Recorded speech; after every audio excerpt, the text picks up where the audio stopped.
ನಮಸ್ಕಾರ ಸ್ನೇಹಿತರೆ, ನನ್ನ ಚಾನಲ್ಗೆ ನಿಮ್ಮೆಲ್ಲರಿಗೂ ಸ್ವಾಗತ.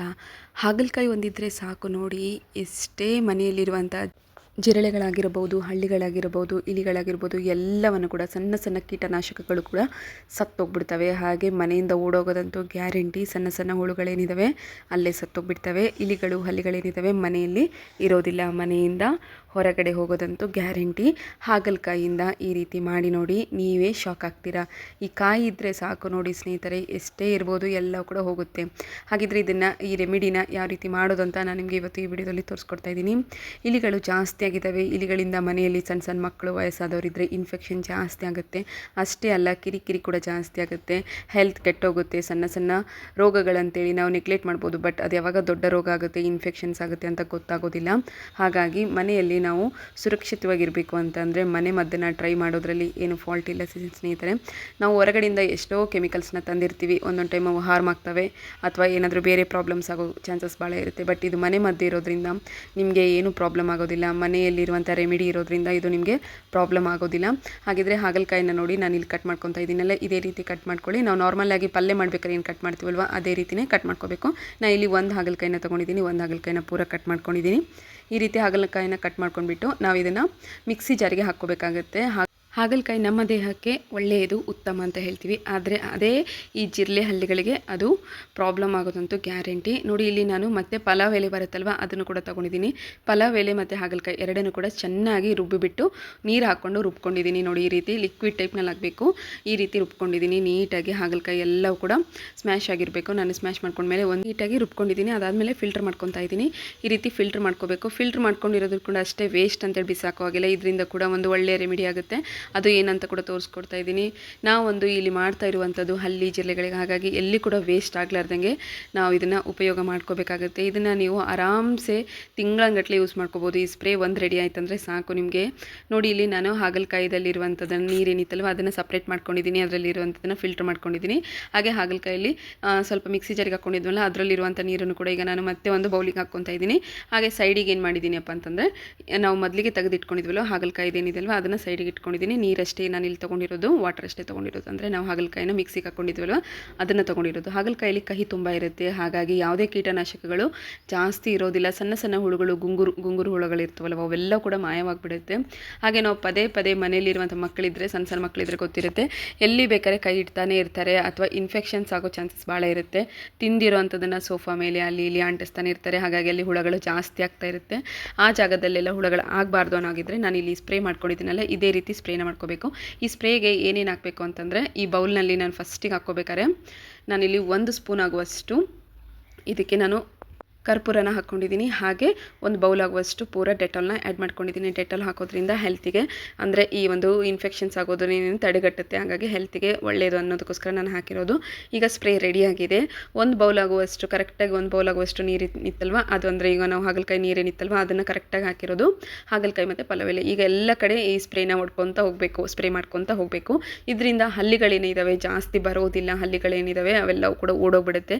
ಹೆಚ್ಚು ಹಲ್ಲಿಗಳೇನಿದ್ದಾವೆ ನೋಡಿ ಸ್ನೇಹಿತರೆ, ಈ ಬಾಕ್ಲ ಹಿಂದ ಅಥವಾ ಕಿಟಕಿಯಿಂದ ಬರೋರುತ್ತೆ, ಹಾಗೆ ಈ ಕಟನ್ಗಳ ಹಿಂದೆ ಎಲ್ಲ ಇರುತ್ತೆ. ಹಾಗಾಗಿ ಸ್ವಲ್ಪ ನಾವು ಏನು ಮಾಡಬೇಕಾಗುತ್ತೆ, ಆ ಜಾಗದಲ್ಲೆಲ್ಲ ಸ್ಪ್ರೇ ಮಾಡ್ಕೋಬೇಕಾಗುತ್ತೆ. ಕಿಟಕಿ ಹತ್ರ ನೋಡಿ, ನಾನು ಕಿಟಕಿ ಹತ್ರ ಕೂಡ ಹೊಡಿತಾ ಇದ್ದೀನಿ. ನಾವು ಎಷ್ಟೇ ಜಾಗೃತಿಯಿಂದ ಇದ್ದರೂ ಕೂಡ ಹಲ್ಲಿಗಳು ಮನೆಗೆ ಬಂದೇ ಬರ್ತವೆ, ಪ್ರವೇಶಿಸುತ್ತೆ ಇದ್ದೇ ಇರುತ್ತೆ, ಇಲ್ಲ ಅನ್ನೋ ಹಾಗಿಲ್ಲ. ಹಾಗಾಗಿ ಈ ಸ್ಪ್ರೇನ ಮಾಡಿಟ್ಕೊಳೋದ್ರಿಂದ ಇನ್ಫೆಕ್ಷನ್ಸ್ ಆಗೋದಿಲ್ಲ, ಎಲ್ಲೂ ಹರಡೋದಿಲ್ಲ. ಹಾಗೆ ಸಣ್ಣ ಸಣ್ಣ ಹುಳುಗಳು ನೋಡಿ, ನಾನು ಹೇಳಿದ್ನಲ್ಲ, ಈ ರೀತಿ ನೀವು ಉಡ್ ಮೇಲೆ ಹಾಕೋಗಿದ್ರೆ ಹಾಕಿಬಿಟ್ಟು ಒಂದ್ಸತಿ ಒರೆಸ್ಕೊಂಡ್ಬಿಡಿ. ಆ ಕಹಿ ಏನಿದೆ ನೋಡಿ ಅದು ಯಾವಾಗಲೂ ಇದ್ದೇ ಇರುತ್ತೆ, ಹೋಗೋದೇ ಇಲ್ಲ. ನೆಕ್ಸ್ಟ್ ಟಿಪ್ ಬಂದುಬಿಟ್ಟು, ಇಲಿಗಳನ್ನು ಓಡಿಸೋದಕ್ಕೆ ಮತ್ತು ಜಿರಳೆಗಳನ್ನು ಓಡಿಸೋದಕ್ಕೆ ನಾನು ಇಲ್ಲೊಂದು ಸಿಂಪಲ್ ಟಿಪ್ನ ತೋರಿಸ್ತಾ ಇದ್ದೀನಿ. ಇಲಿಗಳು ಊಟ ಮಾಡ್ತವೆ, ಅಂದರೆ ನಾವು ಆಹಾರದಿಂದನೇ ಇಲಿಗಳನ್ನು ಓಡಿಸ್ಬೇಕು. ಇಲಿಗಳೇನಿದ್ದಾವೆ ನೋಡಿ, ನಾವು ತಿಂದುಬಿಟ್ಟಿರೋ ಆಹಾರ, ರಾತ್ರಿ ಹೊತ್ತು ಏನಾದರೂ ಉಳಿದಿದ್ದ ಆಹಾರ ಏನಾದರೂ ಇತ್ತು ಅಂದರೆ ಅದರಲ್ಲಿ ಬಾಯಿ ಹಾಕಿಬಿಡುತ್ತೆ. ಹಾಗಾಗಿ ಇಲಿಗಳು ಮುಟ್ಟಿರೋದನ್ನು ನಾವು ಮುಟ್ಟಿದ್ರೆ ಇನ್ಫೆಕ್ಷನ್ ಆಗೋ ಚಾನ್ಸಸ್ ಭಾಳ ಇರುತ್ತೆ. ಸಣ್ಣ ಮಕ್ಕಳಿರ್ಬೋದು, ವಯಸ್ಸಾದವರು ಇರ್ಬೋದು, ಎಲ್ಲರಿಗೂ ಕೂಡ ಇನ್ಫೆಕ್ಷನ್ ಹರಡೋ ಚಾನ್ಸಸ್ ಇರುತ್ತೆ. ಹಾಗಾಗಿ ನಾನು ಇಲ್ಲಿ ಈ ಒಂದು ಸಿಂಪಲ್ ರೆಮಿಡಿನ ತೋರಿಸ್ತಾ ಇದ್ದೀನಿ. ಅದೇ ರೀತಿ ನೀವು ಕೂಡ ಮಾಡ್ಕೊಳ್ಳಿ, ಈಸಿಯಾಗುತ್ತೆ. ಇದಕ್ಕೆ ನೋಡಿ, ನಾನು ಗೋಧಿ ಹಿಟ್ಟನ್ನ ತೊಗೊಂಡಿದ್ದೀನಿ. ಆಲ್ರೆಡಿ ನಾನು ಮಿಕ್ಸಿ ಜಾರಿಗೆ ಹಾಕಿ ತೆಗೆದು ಇಟ್ಟಿರುವಂಥ ಹಾಗಲಕಾಯಿ ಪೇಸ್ಟ್ ಏನಿದೆ ಅಲ್ವಾ ಅದನ್ನ ಇದರಲ್ಲಿ ಆ್ಯಡ್ ಮಾಡ್ಕೊಂಡಿರೋದು. ಕರೆಕ್ಟಾಗಿ ಇದಕ್ಕೆ 1 ಟೇಬಲ್ ಸ್ಪೂನ್ ಆಗೋಷ್ಟು ನಾನಿಲ್ಲಿ ಬೋರಿಕ್ ಪೌಡರ್ನ ಆ್ಯಡ್ ಮಾಡ್ಕೊತಾ ಇದ್ದೀನಿ. ಬೋರಿಕ್ ಪೌಡರ್ ಹಾಕೋದ್ರಿಂದ ಸಣ್ಣ ಸಣ್ಣ ಹುಳುಗಳಿರ್ತವೆ ನೋಡಿ, ಕರಿ ಹುಳುಗಳು. ಈ ಗೋಧಿ ಹಿಟ್ಟು, ಅಕ್ಕಿನಲ್ಲಿ ಗೋಧಿ ಮತ್ತು ಅಕ್ಕಿ, ಜೋಳ ಇದರಲ್ಲೆಲ್ಲ ಕರಿ ಹುಳುಗಳು ಬಂದಿರ್ತಾವಲ್ಲ ಸಣ್ಣ ಸಣ್ಣ, ಅವೆಲ್ಲ ಕೂಡ ಹೋಗುತ್ತೆ. ಹಾಗಾಗಿ ಇದರಲ್ಲಿ ಆ ಬೋರಿಕ್ ಪೌಡರ್ನ ಆ್ಯಡ್ ಮಾಡ್ಕೊತಾ ಇದ್ದೀನಿ. ಇದನ್ನು ನೀವು ಆರಾಮ್ಸೆ ಹೋಗಿ ಕಿರಾಣಿ ಸ್ಟೋರ್ನಲ್ಲಿ ತೊಗೋಬೋದು, ಅವೈಲೇಬಲ್ ಇರುತ್ತೆ. ಈಗ ಇದನ್ನು ಉಂಡೆ ಮಾಡ್ಕೊತಾ ಇದ್ದೀನಿ. ಸ್ವಲ್ಪ ನೀರು ಎಷ್ಟು ಬೇಕೋ ಅಷ್ಟನ್ನು ಹಾಕ್ಕೊಂಡು ನಾವು ಚಪಾತಿ ಹಿಟ್ಟನ್ನು ಯಾವ ರೀತಿ ನಾದ್ಕೊತೀವಲ್ಲೋ ಅದೇ ರೀತಿಯೇ ಇಲ್ಲಿ ನಾದ್ಕೊತಾ ಇರೋದು. ನಾನು ಕೂಡ ಸೇಮ್ ಅದೇ ರೀತಿಯೇ ನಾದ್ಕೋಬೇಕು. ಜಾಸ್ತಿ ಸಮಯ ತೊಗೊಳೋದಿಲ್ಲ, ಏನಿಲ್ಲ, ತುಂಬ ಸುಲಭವಾಗಿ ಈಸಿಯಾಗಿ ಮಾಡ್ಕೋಬೋದು ಸ್ನೇಹಿತರೆ. ನೋಡಿದ್ರಲ್ಲಿ ಇವಾಗ ಈ ರೀತಿ ಒಂದು ಉಂಡೆನ ಮಾಡ್ಕೊಂಡಿದ್ದೀನಿ. ಹೆಗ್ಣಗಳು ಜಾಸ್ತಿ ಇದ್ದರೆ ಈ ರೀತಿ ದಪ್ಪ ದಪ್ಪ ಉಂಡೆಗಳನ್ನು ಇಡ್ಬೋದು. ಇಲಿಗಳು ಜಾಸ್ತಿ ಆಗಿದ್ದಾವೆ ಅಥವಾ ಹಲ್ಲಿಗಳು ಕೂಡ ಅಷ್ಟೇ ಜಾಸ್ತಿ ಇದ್ದಾವೆ ಅನ್ನೋ ಹಾಗಿದ್ರೆ ಈ ರೀತಿ ಮಾಡ್ಕೊಳ್ಳಿ. ನಾನಿಲ್ಲಿ ಒಂದು 5-6 ಉಂಡೆಗಳನ್ನು ಮಾಡ್ಕೊಂಡಿದ್ದೀನಿ. ಹಾಗಲಕಾಯಿ ಏನಾದರೂ ಉಳಿದಿದ್ರೆ ನಾನು ಮಾಡ್ಕೋಬೇಕಾದ್ರೆ ಒಂದು ಸ್ವಲ್ಪ ಲಾಸ್ಟಿಗೆ ಎಡ್ಜಸ್ ಏನಿತ್ತಲ್ಲ ಅಲ್ಲಿ ಹಾಗಲಕಾಯಿ ಉಳಿದಿತ್ತು. ಸೊ ಈ ರೀತಿ ಹಾಗಲಕಾಯಿ ಇತ್ತಂದರೆ ಹಾಗಲಕಾಯಿನ ಕಟ್ ಮಾಡ್ಕೊಂಡ್ಬಿಟ್ಟು ಸಣ್ಣ ಸಣ್ಣ ಪೀಸಸ್ ಆಗಿ ಕಟ್ ಮಾಡ್ಕೊಳ್ಳಿ, ಸ್ಲೈಸಸ್ ಆಗಿ ಕಟ್ ಮಾಡಿಕೊಂಡು. ನೀವು ಉಂಡೆನ ಕೆಳಗಡೆ ಇಡೋಕ್ಕೆ ಇಷ್ಟ ಇಲ್ಲ, ನಮಗೆ ಸ್ವಲ್ಪ ಅಂಟಾಗುತ್ತೆ ಅನ್ನೋ ಹಾಗಿದ್ರೆ ನೀವು ಈ ರೀತಿ ಹಾಗಲಕಾಯಿ ಮೇಲ್ಗಡೆ ಕೂಡ ಹಾಕಿ ಇಡ್ಬೋದು. ನಾನಿಲ್ಲಿ ಮೇಲ್ಗಡೆ ಏನಿದೆ ನೋಡಿ, ಕಪಾಟ್ ಆಗಿರ್ಬೋದು, ಕಬೋರ್ಡ್ಸ್ ಆಗಿರ್ಬೋದು, ಅಲ್ಲೆಲ್ಲ ಪಾತ್ರೆಗಳು ಇಟ್ಟಿರ್ತೀವಿ ಅಥವಾ ಏನಾದರೂ ಸ್ಟೇಷನರಿ ಐಟಮ್ಸ್ ಇರ್ಬೋದು ಅಥವಾ ಕಾಯಿಪಲ್ಯಗಳಾಗಿರ್ಬೋದು, ಏನೇ ಇಟ್ಟರೂ ಕೂಡ ಈ ರೀತಿ ನಾನು ಇಡೋದ್ರಿಂದ ಅಲ್ಲಿ ಇಲಿ ಆಗಿರ್ಬೋದು, ಜಿರಳೆಗಳಾಗಿರ್ಬೋದು ಬರೋದಿಲ್ಲ. ಹೆಚ್ಚಾಗಿ ಅವಾಯ್ಡ್ ಆಗುತ್ತೆ. ಅಂದರೆ ಆ ಜಾಗದಿಂದ ಅದು ಹೋಗೋಕ್ಕೆ ಚಾನ್ಸಸ್ ಭಾಳ ಇದೆ, ಹೋಗ್ಬಿಡುತ್ತೆ, ಇರೋದೇ ಇಲ್ಲ, ಚಾನ್ಸಸ್ಸೇ ಇರೋದಿಲ್ಲ ಅಲ್ಲಿ.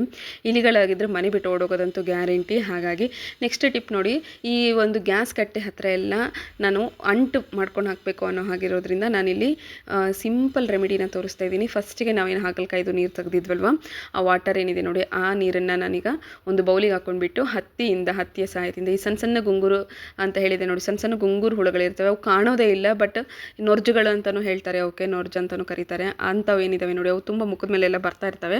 ಈ ರೀತಿ ಬರೋವಂಥದ್ದು ಇರುತ್ತಲ್ವ, ಅದನ್ನು ನಾವೇನು ಮಾಡಬೇಕಪ್ಪ ಅಂತಂದರೆ ಹತ್ತಿಯಲ್ಲಿ ಹಾಕ್ಕೊಂಡ್ಬಿಟ್ಟು ಮನೆಯ ಮುಂದೆ ಬಾಗಿಲುಗಳಿಗೆ ನಮಗೆ ಎಲ್ಲಿ ಅನಿಸುತ್ತೋ ಆ ಜಾಗದಲ್ಲಿ ಇದನ್ನು ಅಂಟಿಸ್ಕೊತ ಹೋಗಬೇಕು. ಅಂಟಿಸ್ಕೊಂಡು ಹೋಗೋದ್ರಿಂದ ಈಸಿಯಾಗಿ ಈ ಒಂದು ಸಣ್ಣ ಸಣ್ಣ ಹುಳುಗಳೇನಿದ್ದಾವೆ ಬರೋದಿಲ್ಲ. ನೆಕ್ಸ್ಟ್ ಬಂದುಬಿಟ್ಟು ಹಾಗಲಕಾಯಲ್ಲಿ ನಾನು ಮಾಡಿಟ್ಕೊಂಡಿದ್ನಲ್ವ, ಅದನ್ನು ಕೂಡ ನಾನೀಗ ಗ್ಯಾಸ್ ಕಟ್ಟೆ ಕೆಳಗಡೆ ಅಥವಾ ಕಿಟಕಿ ಹತ್ರ ನಿಮಗೆ ಎಲ್ಲಿ ಅನಿಸುತ್ತೋ, ಎಲ್ಲಿಂದ ಜಾಸ್ತಿ ಇಲಿಗಳು ಬರ್ತಾ ಇದ್ದಾವೆ ಅನಿಸುತ್ತೋ ಅಲ್ಲಿ ಹಾಕಿ. ಇನ್ನು ಸ್ವಲ್ಪ ದೊಡ್ಡ ಇರೋ ಏನಿದ್ದಾವೆ ನೋಡಿ, ನಾನು ಮೇನ್ ಎಂಟ್ರೆನ್ಸಿ ಬಾಗಿಲಿಗೆ ಹಾಕ್ತಾಯಿದ್ದೀನಿ. ಹಾಗೆ ಮನೆಯಿಂದ ಇರುವಂತಹ ಅಡುಗೆ ಮನೆ ಬಾಗಿಲಿಗೆ ಕೂಡ ಹಾಕ್ತಾಯಿದ್ದೀನಿ. ಈ ಕಪಾಟ್ನಲ್ಲಿ ಕೂಡ ಇಡ್ತಾಯಿದ್ದೀನಿ, ದಪ್ಪ ಇರೋವೆಲ್ಲ ಕಪಾಟ್ನಲ್ಲಿ ಇಡ್ತಾಯಿದ್ದೀನಿ. ಹಾಗೆ ಈ ಗೋಧಿ, ಜೋಳ ಅಥವಾ ಅಕ್ಕಿ ಏನಾದರೂ ಮನೆಯಲ್ಲಿ ಚೀಲಗಳ ಟೈಪ್ ಇದ್ದರೆ ಅಲ್ಲಿ ಕೂಡ ಇದನ್ನು ಇಟ್ಕೊಂಡ್ಬಿಡಿ.